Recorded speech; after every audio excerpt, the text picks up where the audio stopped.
Folks, it is over. Luigi Mangione has pled guilty, but it is a very, very interesting finesse that he's pulled. The way that he's pled guilty was very, very smart. He's pled guilty to federal charges. There's apparently no deal with the government in place. They're talking about, they was trying to prosecute him in the state. Now they're hitting him with the federal charges that he's pled guilty to, pleading guilty to stalking that resulted in death. It might be a genius move that he's pulled. Okay, so this is the latest news. Shout out to Lauren Conlin, who's done some amazing reporting on this so far. All right, this is her kind of breaking the news, and I'm going to show you some other people that were talking about this and some other analysis that we've kind of got that's going around right now. This is breaking. Luigi Mangione has pled guilty to counts 1 and 2 on the federal indictment. Brian Thompson's family are in attendance. Count 1 was interstate stalking resulting in death. Prosecutors alleging that Mangione traveled across state lines for the purpose of stalking Brian Thompson, resulting in his death. All right. And count 2 was stalking through the use of interstate facilities, resulting in death. Prosecutors alleged that Mangione used electronic communication systems, including state facilities, to stalk Thompson, resulting in his death. Now, he did make a statement that was very interesting.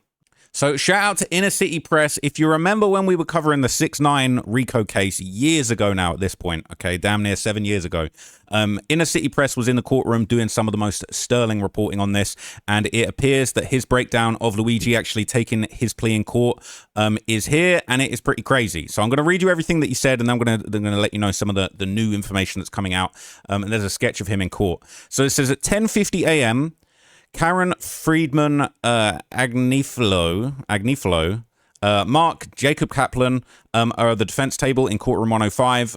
One of their team, often seen in Justin Caro's courtroom in 100 Center Street, is in the second row of the gallery behind them, T-9. At 10:53 a.m., Assistant U.S. Attorney Gentile has arrived and is shaking hands with Jacob Kaplan, who rushes to catch up with the Agnifilos. I'm going to make sure I'm pronouncing this right. We're on a mission to pronounce everything correctly, okay? And I want to make sure that I'm actually pronouncing this correctly, okay? Agnifilo. The Agnifilos. Let me see if I can get this read to me. Listen, I just want to make sure I'm saying this right, okay? Agnifilo. Okay, that's how they're saying it.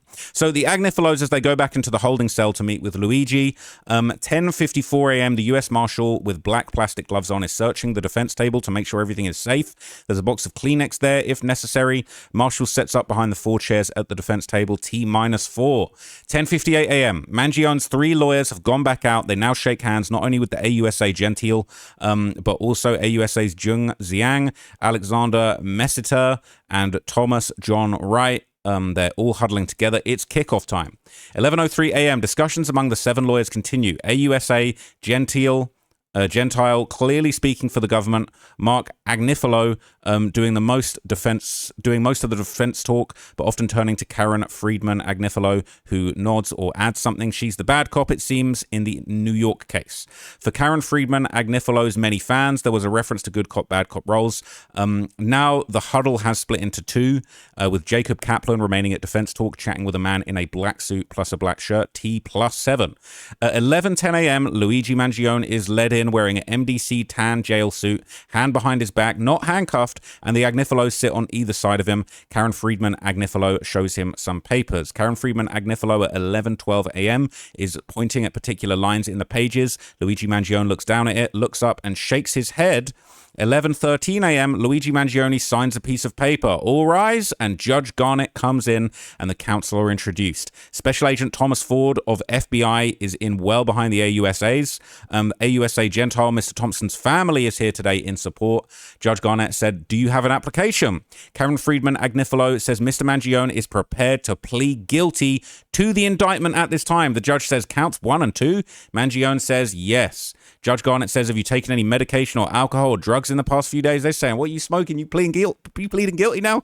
Mangione said, I took a sleeping medication. Judge says, will it impact you in this proceeding? Mangione says no. Judge says, any doubt in his ability to plead guilty? Karen F. Agnifilo says no.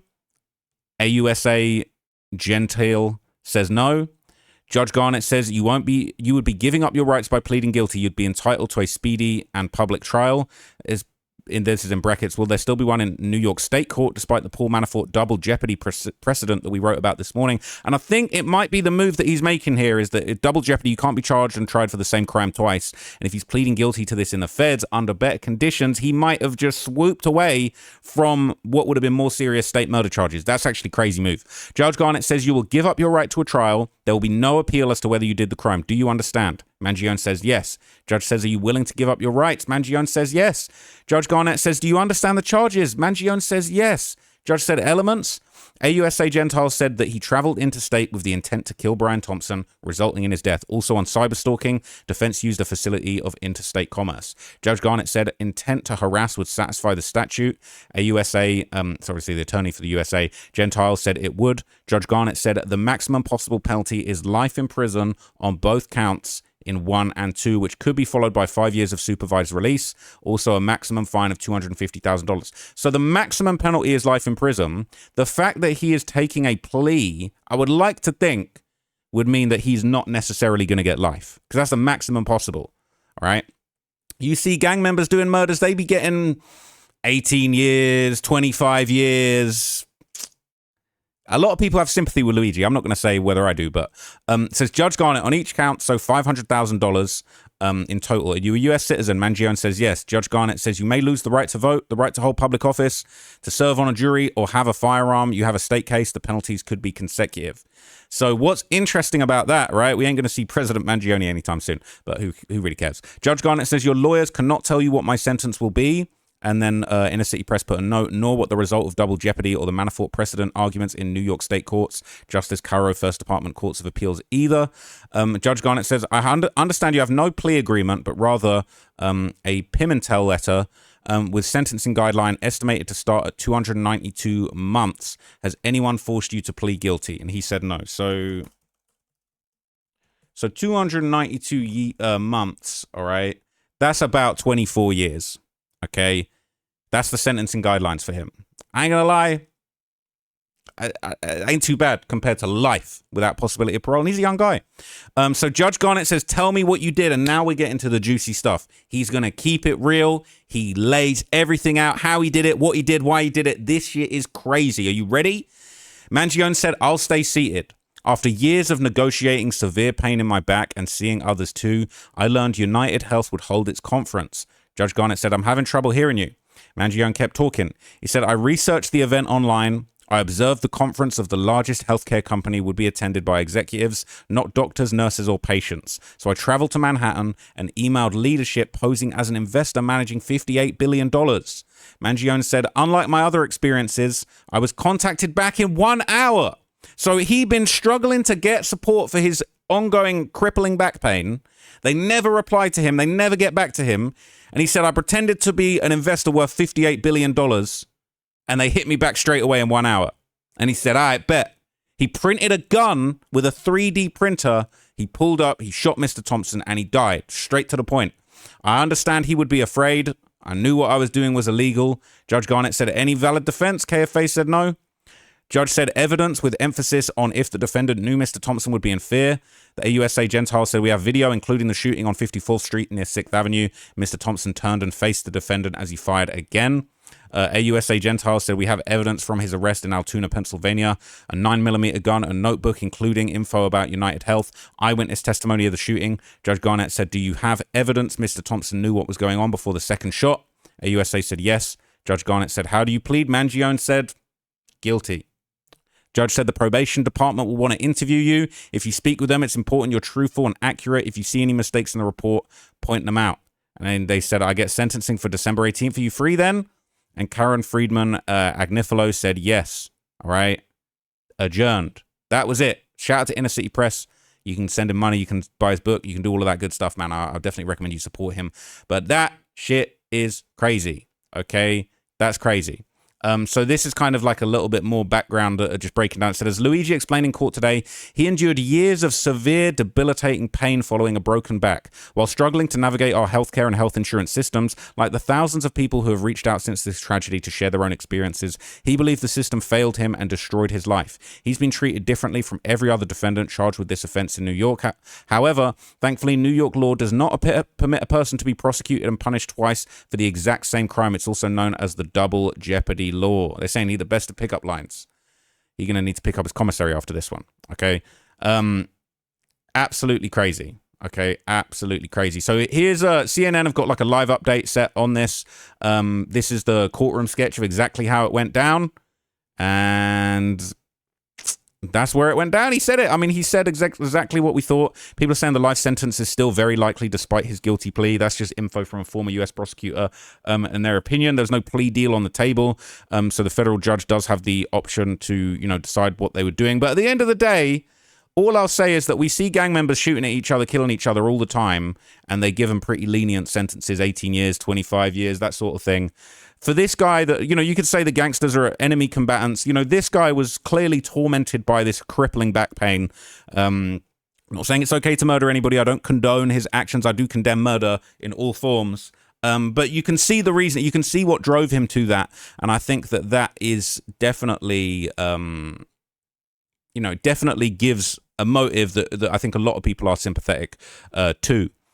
So basically, people are saying the future of the state case will depend on the legal fight. The states have probably done a lot of work. They're probably still going to try and find a way to prosecute him under a different basis for the murder. It says the defense has filed a motion to dismiss the state charges, arguing against dual prosecution, as we heard. Mangione hasn't received any concessions in exchange for his guilty plea. He is throwing his hands up. He's saying, I did that shit. Is what it is. That is exactly what happened, and I'm just going to let it be in God's hands and the judge's hands, basically. And so, yeah, the Manhattan, the New York District Attorney's Office in Manhattan said that they're prepared to litigate the defense motions, and they're basically remain committed to seeking justice for United Healthcare CEO Brian Thompson and his family. It's pretty crazy. So they're saying Mr. Mangione has been treated unfairly from the outset, his lawyer says. He's bringing up the double jeopardy protections. They said he's been unfairly treated in every way. He successfully fought off terrorism charges, the death penalty, while also fighting at the same time 2 simultaneous prosecutions in 2 jurisdictions who are trying to punish him twice for the exact same conduct, Agnifilo said. He's been treated differently from every other defendant charged with this offense in New York. This is quite a smart move. Okay? Crazy. All right? The United Health Group said Thompson's death devastated everyone who knew him and loved him. I'm sure it did. But yeah, let's see what CNN kind of had to say about this in their live reporting, and then I'll wrap it up. But this is just crazy news. All right, let's go back out to our Shimon Prokupez right outside the courthouse in New York City, where Luigi Mangione confirms he is prepared to plead guilty. Tell us more, Shimon. Okay, so I'm going to just bring it to you right now from inside the courtroom. Mangione has begun speaking, and here we go. After years of enduring pain from a broken back and witnessing similar experiences of others, he said he learned United Healthcare would be holding its annual investor conference in December 2024. He said the public location wasn't posted, but he researched to learn the location and who would be there. This is him now in court speaking to the judge in this allocution. This is the part for the judge to decide whether or not she's going to accept this plea. And he's now describing in his own words how he was stalking United CEO Healthcare Brian Thompson, saying that he learned of where he was going to be and that after years of enduring pain from a broken back and witnessing similar experiences of others, he researched where Brian Thompson would be at an investor conference in Manhattan in 2024. Brian Thompson's family seated Pamela in the front row. They are crying, is what our reporter Kara Scannell is telling us. What a moment for that family to come face to face. It breaks my heart because they have been so silent and they have not said anything throughout this whole ordeal. And to see their loved one to be murdered in this way, and now the man responsible for it standing up in court for them will be excuses, and none of this is going to make sense. To hear him explain why he did what he did, and we have heard this from Luigi Mangione before during the investigation of this, where he was having issues with his back. But for this family to sit there and listen to this, and he's now, here we go, Pam, again, he says to the judge, I shot Mr. Thompson and he died. Wow. He concluded by saying, I knew what I was doing was illegal. Again, I shot Mr. Thompson and he died. I knew what I was doing was illegal. That family is sitting in that courtroom listening to this. Wow. Again, he admits now, in his own words, to stalking Brian Thompson. He says that in November of 2024, that he traveled, Luigi Mangione telling the judge, I traveled from outside of New York State to Manhattan. So he came from outside of New York. I emailed United Healthcare leadership. Wow. So this I don't think I've heard this. I don't remember ever hearing this. I then emailed United Healthcare leadership, Luigi Mangione saying that he emailed United Healthcare leadership posing as an investor at a firm managing over $15 billion in assets and requested information about the conference. Wow. Unlike my previous interactions with insurers, he received an immediate response within an hour. And that is how he learned where Brian Thompson would be on the morning he would execute him. So this really even highlights more. I have not heard that either, Pam. This is new information, and obviously this all came up during the NYPD and the FBI's investigation when they were probably going through his computer. So look, we kind of already knew that, right? But yeah, it's really interesting to hear that, you know, Brian Thompson's family were in the courtroom crying. And, you know, just because a lot of people have gripes with the American healthcare system, like, I'll be real with you, I don't really have much experience with the American healthcare system. I've got experience with the British healthcare system, really. And, you know, they've got their own problems for different reasons. And, you know, I couldn't... I had a really bad experience in the UK healthcare system where I had appendicitis. This is probably like 2021 or something. And I didn't get seen for like 25 hours. I nearly died. And it was horrific. And a lot of other really bad stuff happened whilst I was at the hospital, just trying to be taken seriously and seen. Eventually, I was taken to surgery and had my appendix out. As a grown adult, it was horrific, okay? And it was a horrible experience, really made me hate the healthcare services. But Luigi took it to a whole level that I don't think people even could have thought possible. And a lot of people say that American healthcare really does have a lot of these situations where people fall through the cracks. You know, in the UK, we got the socialized healthcare that is really... It's a lot more like it's badly run and everybody gets it for free, but the level of service is pretty low. In the United States, it's a whole different ball game where it's like if you're not covered, then you're not going to get the care. If you are covered, you're going to get really pretty good care. If you're willing to pay, if you got money, you can get whatever you want. If you don't have money, you don't have insurance, you're going to be in a lot of trouble. And as he said, he tried to contact them several times about his back, and he didn't get anywhere with it. So yeah, I'm not condoning it. You know, I don't think it's a good thing, a positive thing, or anything like that. But what I will say is that a lot of people had felt they could relate to the anger that obviously drove Luigi to this situation. Now, I condemn it. I don't condone it. But I do think that it is really good that he's done the right thing and pled guilty, given the family the answers that they need, saved the prosecution a lot of time, a lot of money, saved the public purse.